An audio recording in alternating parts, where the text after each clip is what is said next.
You know, there was a song, The Rhinestone Cowboy, and said there's a lot of compromising on the road to my horizon.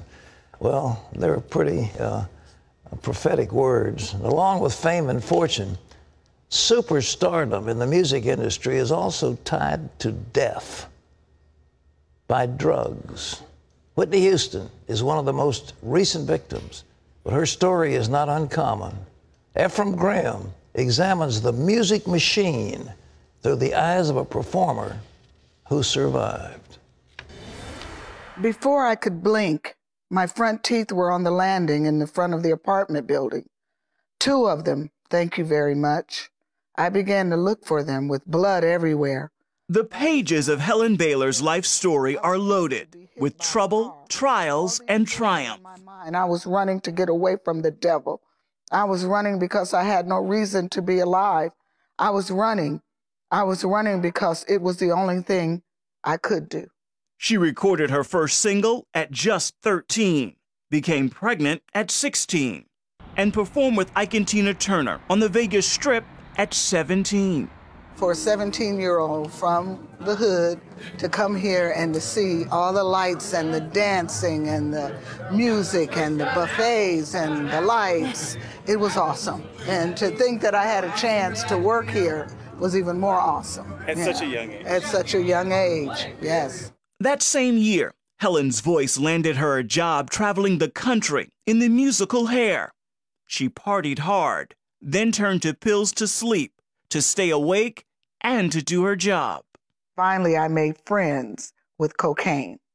Everyone who needed drugs, even the 30-year-old players in the show, learned to come to me at 17 and 18. They knew I always had a stash of marijuana or hash or something. High on drugs, she still performed with Chaka Khan and recorded with the R&B group Side Effect. And I'm going, oh, this is crazy. So I had the baby, left home at 17, got hooked on drugs at 17, 18, for the next 12 years, addicted, then got delivered through the prayers of my grandmother. That deliverance testimony launched her now legendary career as a gospel artist. The devil was trying to kill me. I had a praying grandmother, never turned her back on me. For more than 30 years, Baylor has traveled the world, telling her story of survival. Privately, she's prayed for the many struggling artists, like Whitney Houston, who lost her battle. The final cause of death has been established as drowning due to atherosclerotic heart disease and cocaine use. We were praying for her. We were rooting for her. I remember once seeing her mom. We did a concert together, and I asked her, how's Whitney? And she didn't make a big deal out of it or anything, but like a mother. She looked at me, mother to mother, and said, pray for my daughter. And I just could feel Sissy all over. I could feel her. Houston is among a growing list of iconic artists whose deaths have ties to drugs. Amy Winehouse, Michael Jackson, Elvis Presley, and Jimi Hendrix still make headlines. It was around, but by the grace of God, we didn't fall into it. Nedra Talley-Ross knew Jimi Hendrix before the drugs. He played guitar for her groundbreaking group, the Ronettes. How did you not fall victim? We didn't have people wooing us because we were family-oriented.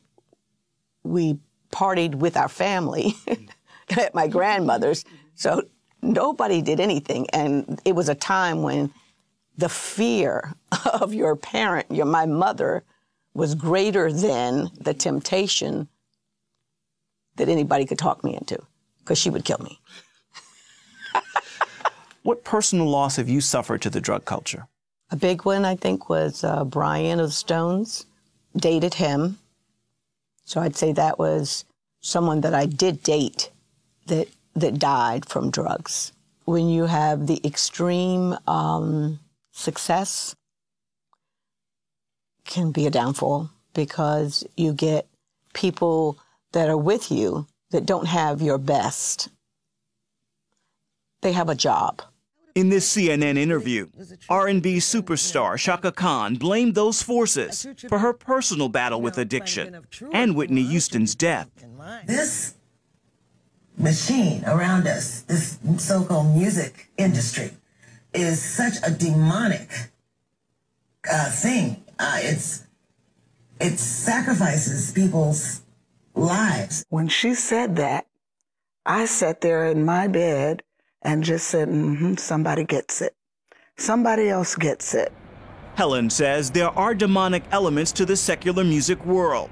However, the music business in the church is playing right into it, turning gospel artists into celebrities with demanding schedules and audiences focusing more on the music than ministry. Church needs to talk about it too, because it's not just the world, it's the church too. And if I have to be the one to open it up, oh well. You know, if I never get another call to sing at your church, oh well. I have to be honest. Baylor is breaking her silence on her latest trial in hopes of helping others. Her husband of 30 years recently walked out, and she found herself alone, addicted to drugs again, this time with a doctor's prescription. I was just connecting the dots, just going up and singing and waiting to get to my hotel room so I could medicate again. Nobody knew. Nobody knew. And I thought my career was over. I said, wow, God can't use me. But a year ago, I got rid of Ambien, and not too long ago, stopped with the painkillers. I want to come home if you take me. Once again, the power of prayer set her free. I had signed up to go to rehab. But God said, I'm the same God that delivered you 31 years ago. I can do it now. I can do it now. And he did, just by me asking and then making a step of faith by flushing it down the toilet, just like that. Helen knows her latest testimony of triumph is a critical story to share. Prescription drug abuse is America's fastest growing drug problem. Ephraim Graham, CBN News, Las Vegas, Nevada. Fame, it exacts a terrible price, a terrible, terrible price.